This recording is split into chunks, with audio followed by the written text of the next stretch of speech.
If I sit down next to you on an airplane and I tell you I'm a physicist, almost always you'll make a face like you've eaten a bug. You tell me you hated physics in high school, and then you say, I'm going to go talk to this dentist about root canals. If instead I tell you I'm an astronomer, then we end up talking about the cosmos. We talk about exoplanets and other galaxies and black holes and really big, giant picture things about how the universe is put together.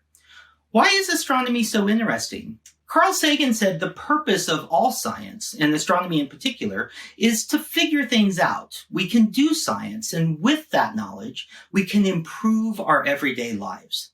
So let's talk about that idea. And to use it, let me tell you about Einstein, who's arguably the most famous scientist in the history of the world. He was the person of the century in 2000 by Time magazine, precisely because his science changed our lives in ways we didn't know.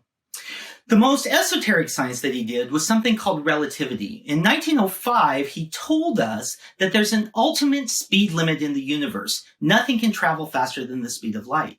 He spent the next 10 years until 1915 showing that gravity obeyed that idea. Now, if you remember studying gravity in school, you probably remember that massive objects create gravity, and the more massive the object, the stronger the gravity. Planets have stronger gravity than mountains, have stronger gravity than apples.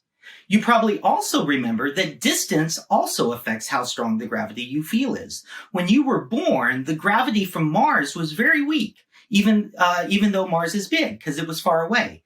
Your obstetrician was much closer and had much stronger gravitational influence on you.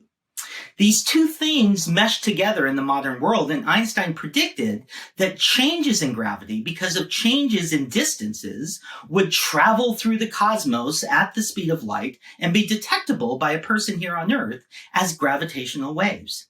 He decided that in 1916, but it took us 100 years to understand what he meant, to understand how to build an experiment, and ultimately in 2015 to finally detect them. This is a triumph of human imagination, and the reason it's such a triumph is because all of us are used to sensing the cosmos with our senses, our sight, our ears, our touch. But none of us has a gravitational wave detector in our elbow. Einstein figured that out and convinced us that it was possible. And now we build gigantic observatories like this one. This is LISA. It's 3 spacecraft that will shine lasers back and forth to detect gravitational waves traveling through the solar system.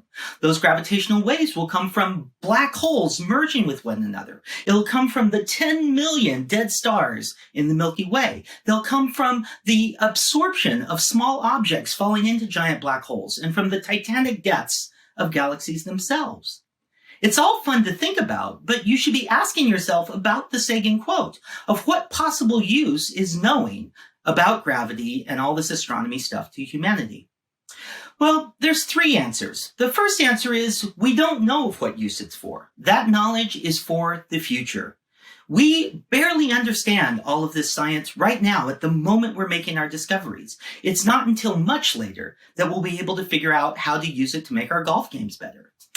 The second thing is the technology comes back to us almost right away. The Hubble Space Telescope invented new cameras and new imaging technology to do things like make pretty pictures of galaxies, but today we use that to make better medical imaging, like in mammograms. The third answer is you're using the outcomes of science and you don't even know it. When I was first living in Los Angeles in 2000, we navigated around with this giant book of 600 maps. But today, in the modern world, we all accomplish that same task with a magic device in our pockets. That mapping software on your phone uses a technology called Global Positioning System, which is only possible if you understand gravity and general relativity. So in the end, while thinking about astronomy is this kind of engaging and deeply satisfying curiosity endeavor, the purpose of astronomy is really to change our lives here on Earth. And every single day, there are thousands of scientists around the world studying bugs and rocks and diseases and building lasers and building new machines, completely with the only purpose in mind to expand our knowledge. But ultimately, the reason we expand our knowledge is because it's always about life here on Earth and improving the human condition.